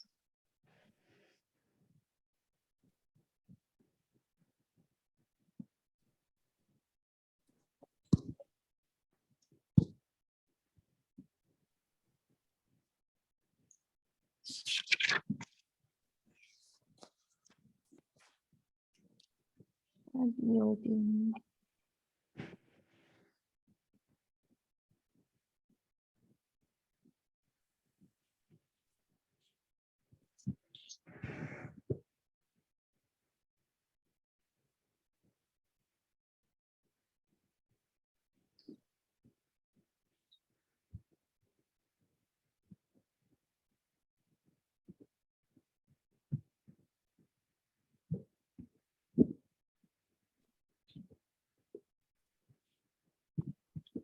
Okay. So again, we have this. Ang pinapa-calculate sa atin is deflection. So i-check ulit natin yung mga given. We have a uniformly distributed load of 4.9 kilonewton per meter. So pag ganyan, automatic ang gagamitin natin for deflection is 5 WL to the fourth all over 385 EI. So let's check ano pa yung mga given natin. W, that is your 4.9 kilonewton per meter. So since walang binigay na properties or kung anong type of wide flange siya, that means incorporated na dyan yung self-weight. Okay? What else do we have? We have your length. That is equal to 10 meters. We also have your second moment of area. That is another word for your inertia. So that is 21.5 times 10 to the fourth, 7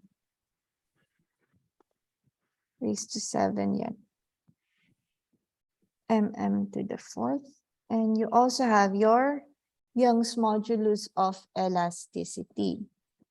Again, so that is your E, 205 Newton millimeter square.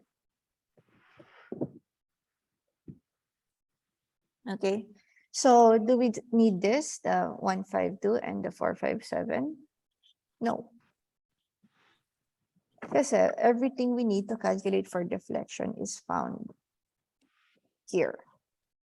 Okay? So again, nilagay yan kasi pag minsan kailangan nila gusto mag-overthink yung estudyante. Pag nakita to, magka-calculate agad ng Q tsaka ano ba kina-calculate? Q tsaka A. Kasi nakita ka agad to. So sometimes you have to check ano yung given ko, ano yung kailangan kong formula, at ano yung kailangan kong i-plot.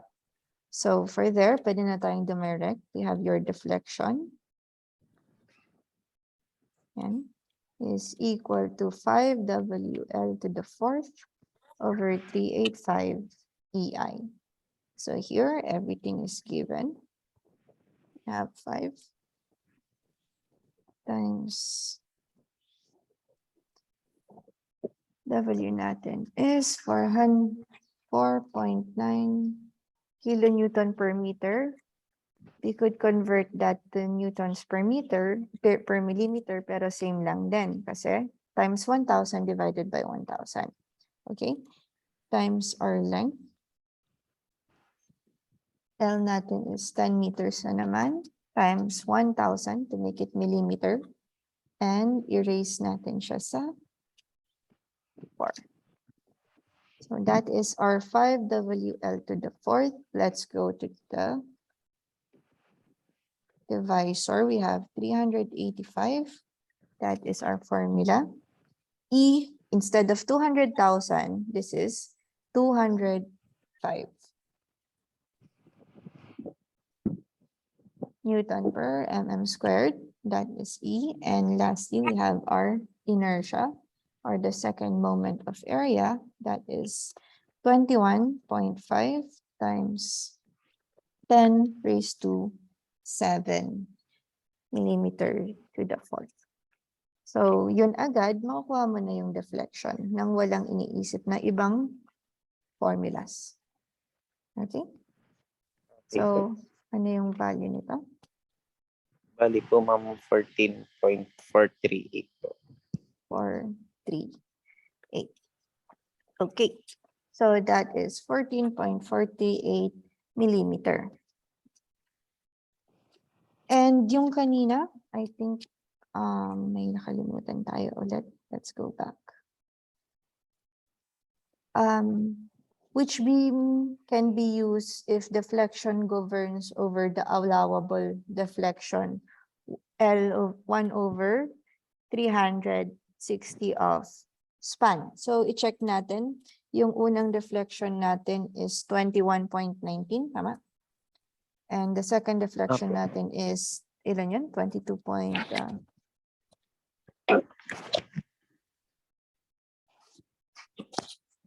80.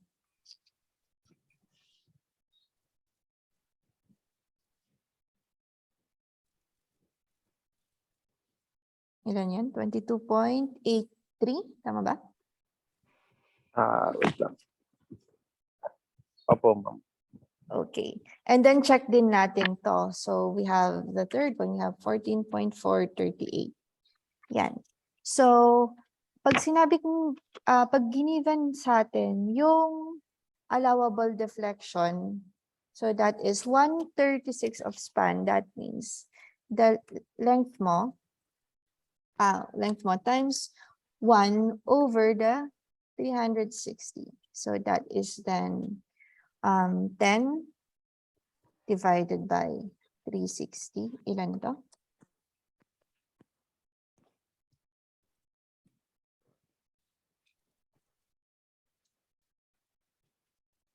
Bali po 0.0278 ay 0.028 po. 28 meters. So, gawin natin tong millimeter. So, times 1 meter. Times 1,000 millimeter per 1 meter. So, ilan to in millimeters? Bali po 28 28. mm. So, kung tutuusin, lahat sila pumasa. Pero ang i-check natin is kanina, the smallest deflection between 21 or 22. Ang pipiliin natin, yung 21. Okay. So, what if, since I think this is the last example, yes, gamitin natin itong given na to compute if kaya niya buhatin ito. Okay? So, again, let's clear this.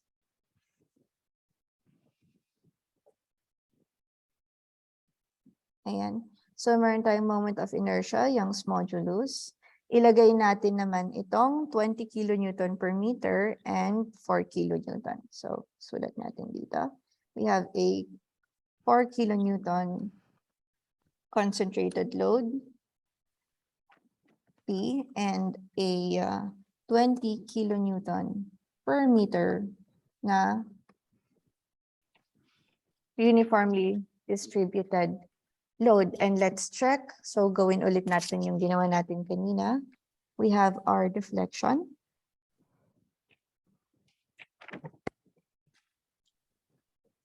Is equal to the total deflection ng distributed load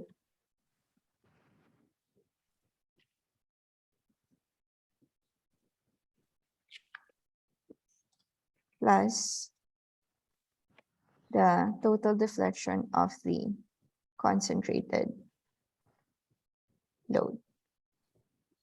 There you go. Okay. So let's compute.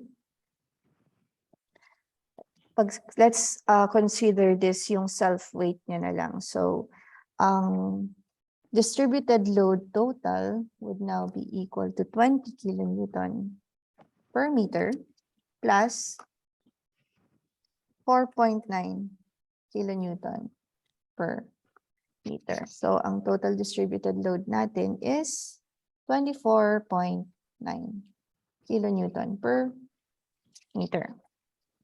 Okay. And we have our point load, same pa din, that's 4 kilonewton. So, let's solve now for the deflection. There you go. So, deflection natin is, una, have WL to the 4th over 385 EI. Okay. So 5, that came from the formula. W natin is 24.9 kilonewton per meter. And then if we convert that to newtons per millimeter times 1,000 divided by 1,000. So negligible siya. Ang L ulit natin, same lang, 10 meters. And convert that to millimeter. So times 1,000 to the 4th. Over 385 times E natin is bigger. That's 205 times our inertia, that's 21.5 times 10 raised to 7. Okay. So that is for the uniformly distributed load. We also add our point load.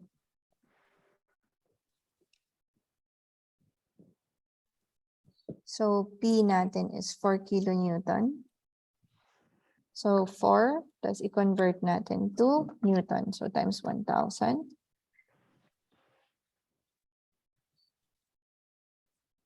Times L cube. L natin is 10.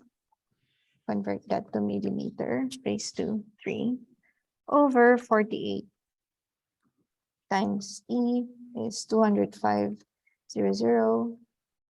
times I, which is 21.5 times 10 raised to 7. Okay?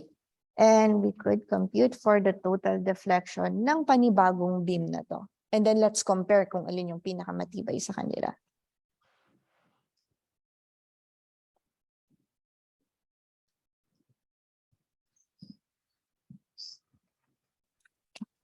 Wait, correction. This is supposed to be a 384.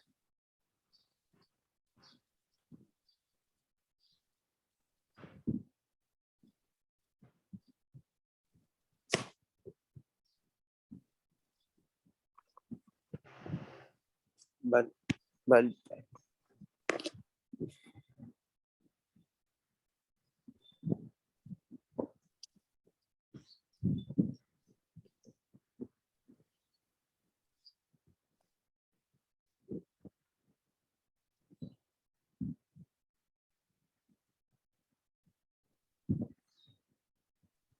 Yan.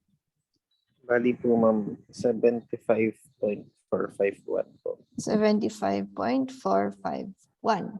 So, i-check natin. Pasok ba siya sa 1/360? So, times L. So, this is L over 360. Ilan yung nakuha natin kanina? 28 mm, no? Apo. So, since 28 mm is less than 75.451, that means may failure na yung ano natin, yung beam natin. That means sobrang bigat na ng binubuhat niya. Ang nangyayari, halos magsag na siya ng sobra. 75 millimeters dito. So, that is 7.5 cm. Tama? And 7.5 cm is medyo kita mo na. Nakakabahala na siya. So, for that, this has failed. Ayan. So, pag ganyan, kailangan natin gawin is redesign. And palitan natin ng mas makapal na bakal or bawasan natin ng loading. Okay? And I think it's much better if we stop here para hindi ka ma-overload muna. Tomorrow, gagawin natin. Okay lang ba sa'yo tomorrow? Sunday? naman. Or, sige. So, for tomorrow, itutuloy natin yung design for shear. Ito naman na may ano natin. Shear center. Ayan. So, i-check din natin yung symmetrical one-way or two-way. So, this is a channel. That means this is only one-way na symmetrical. Because if hinatin mo siya sa gitna, same yung taas and baba. Pero pag hinatin mo siya sa gilid, hindi equally distributed yung bakal.